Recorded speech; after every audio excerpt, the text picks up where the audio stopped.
ચારધામની યાત્રા શરૂ થઈ ત્યારે કેદારનાથ મંદિરનો ઐતિહાસિક શણગાર વડોદરાના શિવભક્તો દ્વારા ચાલુ કરવામાં આવ્યો હતો। ચારધામની યાત્રા શરૂ થઈ છે। ગંગોત્રી યમનોત્રી ઘાટના કપાટ ખુલ્યા છે ત્યારે પ્રથમ દિવસે 8,000થી વધુ ભક્તો પહોંચ્યા હતા। ઉત્તરાખંડની પ્રખ્યાત ચારધામ યાત્રા બુધવારે અક્ષય તૃતીયાના અવસર પર ગંગોત્રી અને યમનોત્રી મંદિરના કપાટ ખોલવાની સાથે શરૂ થઈ હતી। પહેલા દિવસે હજારોની સંખ્યામાં ભક્તોએ ગંગોત્રી અને લગભગ 3,000 ભક્તોએ યમનોત્રીના દર્શન કર્યા હતા। કેદારનાથ ધામના દરવાજા 2 મહિના રોજ ખુલશે જ્યારે બદ્રીનાથના દરવાજા 4 મહિના રોજ ખુલશે। શિયાળામાં આ 4 મંદિરો 6 મહિના બંધ રહે છે ત્યારે પ્રતિ વર્ષની જેમ આ વર્ષે પણ ચારધામની યાત્રા શરૂ થઈ છે ત્યારે કેદારનાથ મંદિરનો ઐતિહાસિક શણગાર વડોદરાના શિવભક્તો દ્વારા ચાલુ કરવામાં આવ્યો હતો। આ અંગે વધુ માહિતી સ્વેજલ વ્યાસે આપી હતી।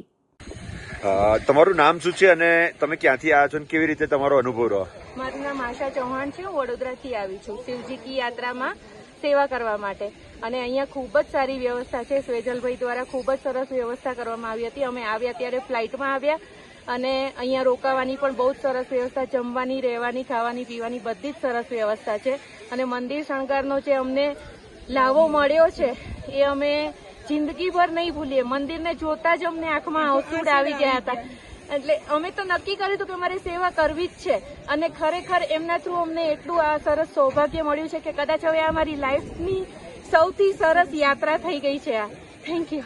એટલે અમારી યાત્રા સફળ રાખી એના બદલ તમારો ખૂબ ખૂબ આભાર। હર હર મહાદેવ।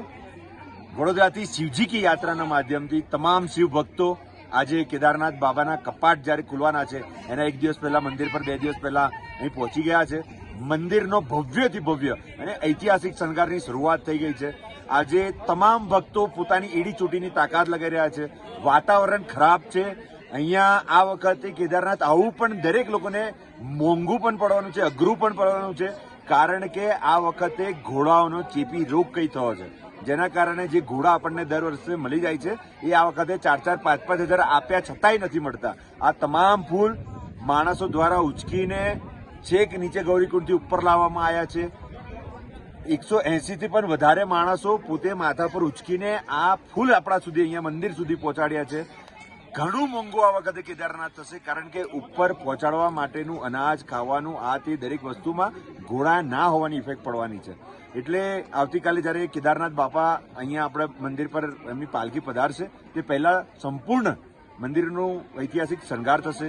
શણગાર વડોદરાની ટીમ અને અહીંયા ઋષિકેશની ટીમ બે ભેગી મળીને અમે કરી રહ્યા છે એટલે અદ્ભુત શણગાર અને અદ્ભુત નજારો આ વખતે તમને જોવા મળશે અને આ સૌભાગ્ય, સદભાગ્ય આપણને પ્રાપ્ત થાય છે કોટિયાડ ગ્રુપના વિરલભાઈ શેઠ, રુચિરભાઈ શેઠ અને એમના ફેમિલી, તદુપરાંત અમારા પ્રિતેશભાઈ શાહ અર્થ ગ્રુપના એ અને મયંકભાઈ પટેલ એ સૌના ભાઈ, મોટા ભાઈ સમાન છે। સૌ લોકોના શુભચિંતક છે, ક્રેડાઈના છે અને જે વિનેપના ગરબા કરે છે એવા મયંકભાઈને સૌ લોકોની મદદથી, બીજું નામી ના અનામી એવા પણ શિવ ભક્તો છે કે જેમે મદદ કરી છે પણ એમ ના પાડી કે મારું નામ કોઈ જગ્યાએ નહીં કહેવાનું। આ તમામ શિવ ભક્તો તમારી પાછળ બેઠા છે એ સેવા કરીને પોતાની યથાશક્તિ પ્રમાણે એ કરી રહ્યા। તો આ એક ઐતિહાસિક ક્ષણ છે, એનું સૌભાગ્ય આખા વડોદરા શહેરને મળી રહ્યું છે અને આપણને પણ ખુશી છે કે આવું અવસર આપણા વડોદરા શહેરને મળે છે। હર હર મહાદેવ।